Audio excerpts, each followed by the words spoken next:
I want to tell you about the future of money. Let's start with a story about this culture that lived in Micronesia in the early 1900s called the Yap. Now, I want to tell you about the Yap because their form of money is really interesting.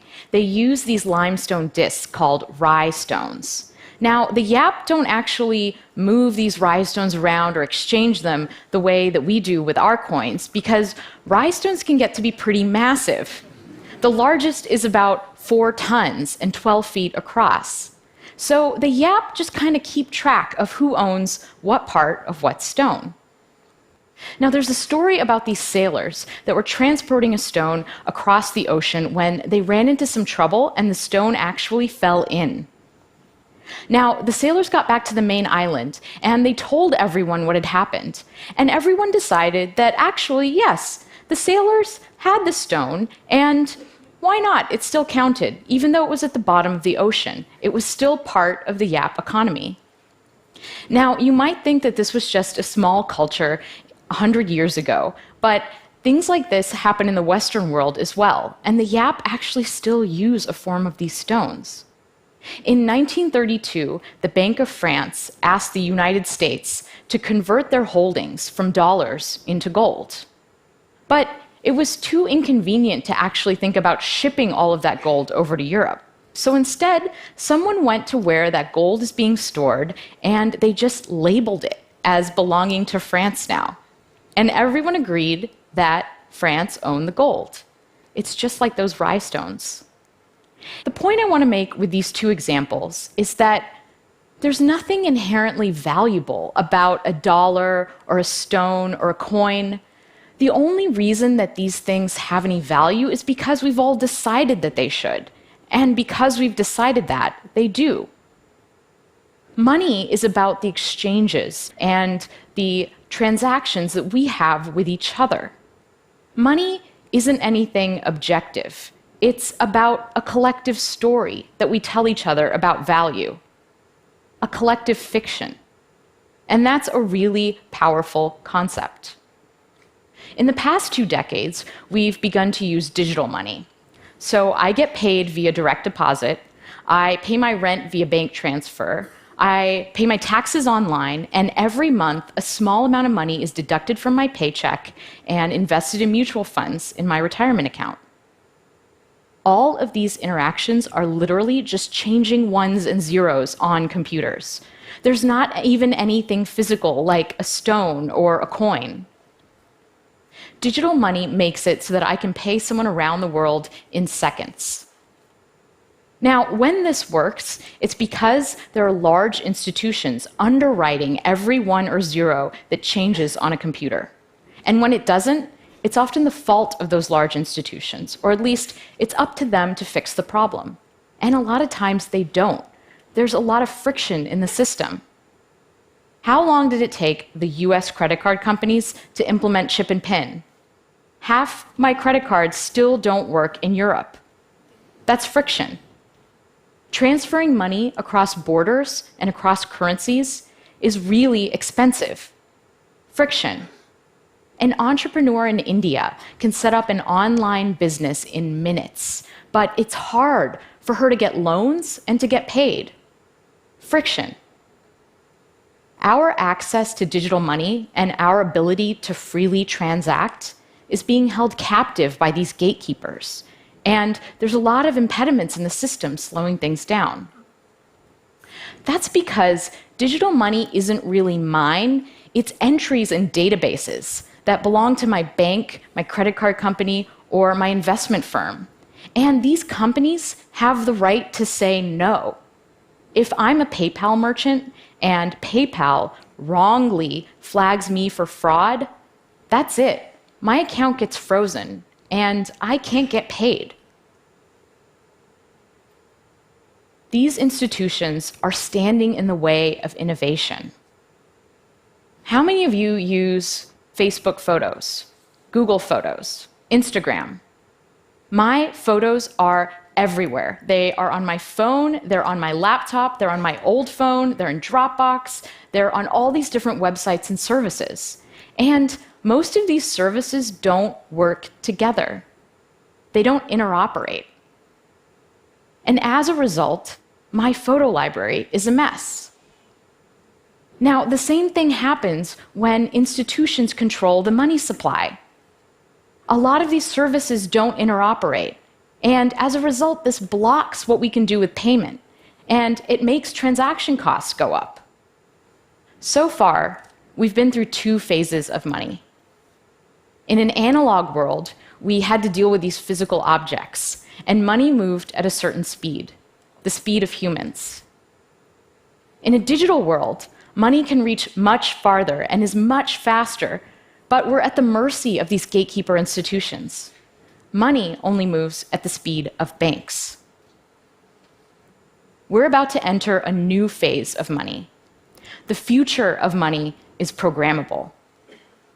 When we combine software and currency, money becomes more than just a static unit of value, and we don't have to rely on institutions for security. In a programmable world, we remove humans and institutions from the loop. And when this happens, we won't even feel like we're transacting anymore. Money will be directed by software, and it will just safely and securely flow. Cryptocurrencies are the first step of this evolution. Cryptocurrencies are digital money that isn't run by any government or any bank. It's money designed to work in a world without intermediaries. Bitcoin is the most ubiquitous cryptocurrency, but there are hundreds of them. There's Ethereum, Litecoin, Stellar, Dogecoin, and those are just a few of the more popular ones. And these things are real money. The sushi restaurant down my street takes Bitcoin. I have an app on my phone that I can use to buy sashimi. But it's not just for small transactions. In March, there was a transaction that moved around 100,000 Bitcoins. That's the equivalent of 40 million US dollars. Cryptocurrencies are based on a special field of mathematics called cryptography. Cryptography is the study of how to secure communication, and it's about two really important things: masking information so it can be hidden in plain sight, and verifying a piece of information's source. Cryptography underpins so many of the systems around us, and it's so powerful that at times the US government has actually classified it as a weapon. During World War II, breaking crypto systems like Enigma was critical to decoding enemy transmissions and turning the tide of the war. Today, anyone with a modern web browser is running a pretty sophisticated crypto system. It's what we use to secure our interactions on the internet. It's what makes it safe for us to type our passwords in and to send financial information to websites. So what the banks used to give us, trustworthy digital money transfer, we can now get with a clever application of cryptography. And this means that we don't have to rely on the banks anymore to secure our transactions. We can do it ourselves. Bitcoin is based on the very same idea that the YAP used, this collective global knowledge of transfers. In Bitcoin, I spend by transferring Bitcoin, and I get paid when someone transfers Bitcoin to me. Imagine that we had this magic paper. So the way that this paper works is I can give you a sheet of it, and if you write something on it, it'll magically appear on my piece as well. Now, let's say we just give everyone this paper, and everyone writes down the transfers that they're doing in the Bitcoin system. All of these transfers get copied around to everyone else's pieces of paper, and I can look at mine, and I'll have a list of all of the transfers that are happening in the entire Bitcoin economy. This is actually what's happening with the Bitcoin blockchain, which is a list of all of the transactions in Bitcoin, except it's not done through paper. It's done through computer code running on thousands of networked computers around the world. All of these computers are collectively confirming who owns what Bitcoin. So the Bitcoin blockchain is core to how Bitcoin works. But where do Bitcoins actually come from? Well, the code is designed to create new Bitcoin according to a schedule. And the way that it works is that to get those Bitcoin, I have to solve a puzzle. a random cryptographic puzzle. Imagine that we had 15 dice, and we were throwing these dice over and over again. Whenever the dice come up all sixes, we say that we win. This is very close to what these computers are all actually doing. They're trying over and over again to land on the right number. And when they do, we say that they've solved the puzzle. The computer that solves the puzzle publishes its solution to the rest of the network and collects its reward, new bitcoins. And in the act of solving this puzzle, these computers are actually helping to secure the Bitcoin blockchain and add to the list of transactions. Now, there are actually people all over the world running this software, and we call them Bitcoin miners. Anyone can become a Bitcoin miner. You can go download the software right now and run it on your computer and try to collect some Bitcoins. I can't say that I would recommend it because right now, the puzzle is so hard and the network is so powerful that if I tried to mine Bitcoin on my laptop, I probably wouldn't see any for about 2 million years. The miners, professional miners, use this special hardware that's designed to solve the puzzle really fast. Now, the Bitcoin network and all of this special hardware, there are estimates that the amount of energy it uses is equivalent to that of a small country. So the first set of cryptocurrencies are a little bit slow and a little bit cumbersome. But the next generation is going to be so much better and so much faster. Cryptocurrencies are the first step to a world with a global programmable money. And in a world with programmable money, I can pay anyone else securely without having to sign up or ask permission or do a conversion or worry about my money getting stuck. And I can send money around the world. This is a really amazing thing. It's this idea of permissionless innovation. The internet caused an explosion of innovation because it was built upon an open architecture. And just like the internet changed the way we communicate, programmable money is going to change the way we pay, allocate, and decide on value. So what kind of world does programmable money create? Well, imagine a world where I can rent out my healthcare data to a pharmaceutical company. They can run large-scale data analysis and provide me with a cryptographic proof that shows that they're only using my data in a way that we agreed, and they can pay me for what they find out. Instead of signing up for streaming services and getting a cable bill, what if my television analyzed my watching habits and recommended well-priced content that fit within my budget that I would enjoy?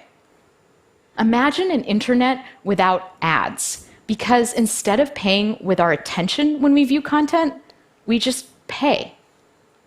Interestingly, things like micropayments are actually going to change the way security works in our world. Because once we're better able to allocate value, people will use their money and their energies for more constructive things. If it cost a fraction of a cent to send an email, would we still have spam? We're not at this world yet, but it's coming. Right now, it's like we're in a world that is seeing the first automobile. The first cryptocurrency, like the first car, is slow and hard to understand and hard to use. Digital money, like the horse and carriage, works pretty well, and the whole world economy is built on it. If you were the first person on your block to get a car with an internal combustion engine, your neighbors would probably think you were crazy. Why would you want this large, clunky machine that breaks down all the time, that lights on fire, and is still slower than a horse? But we all know how that story turns out. We're entering a new era of programmable money, and it's very exciting, but it's also a little bit scary. Cryptocurrencies can be used for legal transactions, just like cash is used for crime in the world today. When all of our transactions are online, what does that mean for surveillance? Who can see what we do? Who's advantaged in this new world and who isn't? Will I have to start to pay for things that I didn't have to pay for before? Will we all become slaves to algorithms and utility functions? all new technology comes with trade-offs. The internet brought us a lot of ways to waste time, but it also greatly increased productivity. Mobile phones are annoying because they make me feel like I have to stay connected to work all the time, but they also help me stay connected to friends and family. The new sharing economy is going to eliminate some jobs, but it's also going to create new flexible forms of employment. With programmable money, we decouple the need for large, trusted institutions from the architecture of the network. And this pushes innovation in money out to the edges where it belongs. Programmable money democratizes money. And because of this, things are going to change and unfold in ways that we can't even predict. Thank you.